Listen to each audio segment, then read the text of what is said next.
Hello, good morning. Ako nga pala si Hazel, TNT dito sa Japan. Ayan, napakaganda ng umaga ngayong linggo at ayan yung una naman nga ako.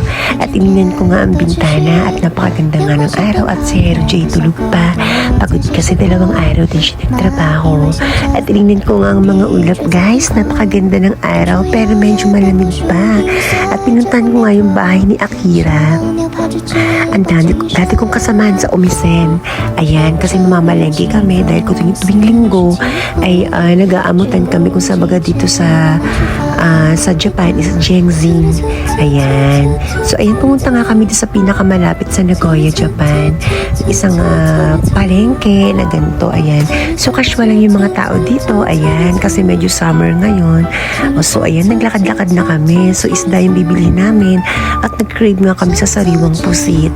Napakamahal nga ng pusit, guys. Pero okay lang naman. Siguro naman, pag masipag naman tayo magtrabaho, deserve naman natin kumain ng masarap. Diba? So, ayan na nga. Tumaan na rin ako dito sa bilihan ng mga bigas. Perfect Green Jasmine nga pala guys yung kinakain kong bigas dito sa Japan. At ayan nga si ate, nakakatuwa kasi uminom nga kami ng buko deska. At ayan, naglakad na nga kami ni Akira. Malayong-layo rin pa rin balakaran kasi yung anak niya nagpabili sa kanya ng parang burger yata or something. Sabi ko, ayan, buti na lang may malapit na McDo dito, malapit dito sa Nagoya. At pumasok na nga kami. O diba, automatic yung pintuan biglang bumubukas. Napakaganda talaga dito sa Japan, guys.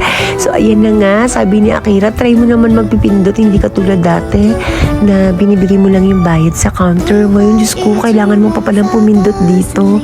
Parang ito na yata yung huli at ano ko na makakakain dito sa McDo kasi takot talaga akong pumindot-pindot, guys. Sa totoo lang talaga. First time ko lang talaga uling pumindot ng ganyan. Kasi tuwing bibili, kasi nakita ko na parang hindi na yata at ang daming mga pinipindot. Nakakaloka, napaka-excited nga pero wala namang mawawala kung susubukan natin, guys. Tinuturuan nga ako ni Akira para daw baka mamaya pag may isa na lang ako punta dito sa Nagoya at makakain ako sa McDo kasama si Hero G, marunong na ako umorder, hindi na ako tatanga-tanga. Yan na nga, Diyos ko, nagdadalawang isip talaga ako sa mga pipindutin ko at tuwang-tuwa nga ako, guys. Kasi nga, lalabas na yung number. Sabi ni Akira, pindutin ko daw yun para lumabas yung number. O, diba? Parang number sa loto. At ayan na nga, parang ATM lang talaga siya.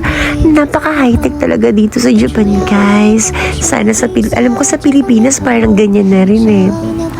So, ayan na nga guys, lumabas na nga yung number guys. Ayan, so napakaganda talaga ng mga establishmento dito sa Japan. Kasi napaka matitibay at magaganda. At ito nga pala yung loob ng McDonald's. Ayan, malinis din talaga siya guys. At ito nga, pauwi na kami, sumakay na kami guys dito sa bullet train. Medyo siksikan pero okay lang, laban lang guys. At eto na nga, tumang-tuwang ako dahil sa Hero G, maaga siyang nag-ano ng kahoy. Sabi ko magluluto kaming dalawa ni Akira.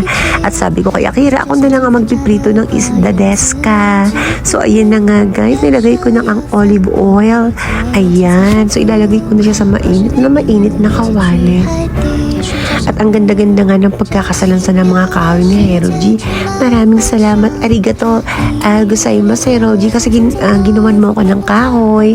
Tapos ayan na nga, nilagay ko na nga yung olive oil. Diba, napakaganda talaga ng lutuan ko. Chimenea, minsan lutuan.